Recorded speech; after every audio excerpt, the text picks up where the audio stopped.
علامہ صاحب سوال کے اوپر جو بلکہ ٹاپک کے اوپر واپس آتے ہیں کہ اب یہ جو ابلیس کا ایک مسکنسیپشن تھا آپ نے ختم کر دیا کہ ابلیس جو ہے وہ شیطان نہیں، وہ جن ہے، اور شیطان اس کی صفت ہے کہ اس نے ایک چیلنج کے طور پہ مسلمانوں کو یا انسانوں کو بہکانا ہے اور غلط راستے پہ ڈالنا ہے۔ اچھا یہ بھی ایک حیران کن بات ہے کہ شیطان نے گستاخی کی، شیطان نے انکار کیا، لیکن انکار کرنے کے باوجود بھی وہ رب کے پاس گیا اور کہا کہ مجھے الی یوم یبعثون، اے اللہ مجھے قیامت کے دن تک مہلت دے۔ جنگ اس نے انسان سے لڑی ہے، اللہ سے نہیں لڑی۔ اس نے کہا جس انسان کو تو نے مجھ سے فضیلت دی، مجھ پہ فضیلت دی۔ اچھا ویسے عقلی اور منطقی طور کے اوپر اب اس ابلیس کے دلائل دیکھے، انا خیر منہ، میں اس سے بہتر ہوں، میں آگ، اللہ تعالیٰ آپ نے مجھے اللہ کو بتا رہا ہے، اللہ آپ نے مجھے آگ سے بنایا ہے، میں سپیریئر ہوں اس سے، آگ اوپر کو اٹھتی ہے یا مٹی سے بنا ہے، مٹی زمین کے اندر گرتی ہے، مٹی کے ارد گرد اگر گھر بن جائے، ایک کمرہ بن جائے، اندر اندھیرا ہے، آگ اندر بھی روشن ہوتی ہے۔ یعنی دلائل دے رہا ہے عقلی۔ اور دیکھیں وحی کے سامنے جب بھی عقل لڑائے جائیں گی، وحی کے سامنے عقل ٹھوکر کھائے گی۔ یہ ابلیس کے واقعے سے آپ سارے کا سارا نتیجہ خود بخود اخذ کر سکتے ہیں۔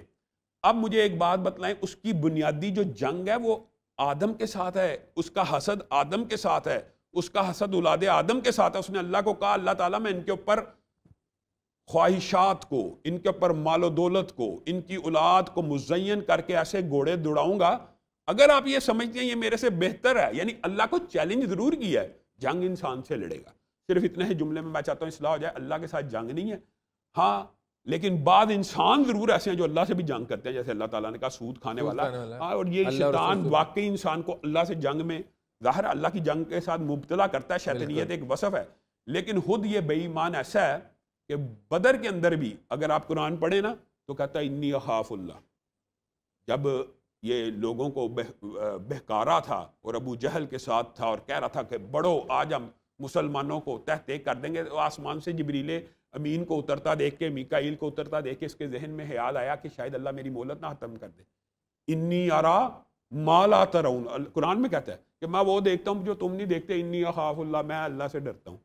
تو انسان کو سوچنا چاہیے کہ وہ ابلیس جو پوری دنیا کو گمراہ کرتا ہے، وہ قرآن پاک میں کہہ رہا ہے میں تو اللہ سے ڈرتا ہوں، ہم نہیں اللہ سے ڈرتے۔ اور بنیادی طور پہ اس کی جنگ آدم کے ساتھ ہے، اور اس نے آدم کی اولاد کو بہکانا۔ یہ بھی جو فلسفہ ہے نا، یہ بھی سمجھنے کی ایک بہت بڑی ضرورت ہے جو ہم نے ٹاپک شروع کی ہے۔ یہ جو آدم اور ابلیس کا مکالمہ ہے نا جو احادیث میں آتا ہے، اس کے اندر ابلیس نے اللہ سے ایک مطالبہ کیا تھا۔ جب حضرت آدم نے اللہ سے مطالبہ کیا اللہ ایسا ہے ایسا ہے، یہ ہمارے پہ چڑھ دوڑے گا تو اللہ تعالیٰ میری اولاد اگر گناہ کر لے تو اس کو معاف کرنا۔ دیکھیں آدم اور ابلیس کا فرق یہ ہے، آدم نے گناہ کیا، نادم ہوئے اور معافی مانگ لی، ابلیس نے گناہ کیا، نادم نہ ہوا، تکبر آ گیا نا، ڈٹ گیا، گناہ کے اوپر جم گیا۔ یہ دونوں میں بنیادی فرق صرف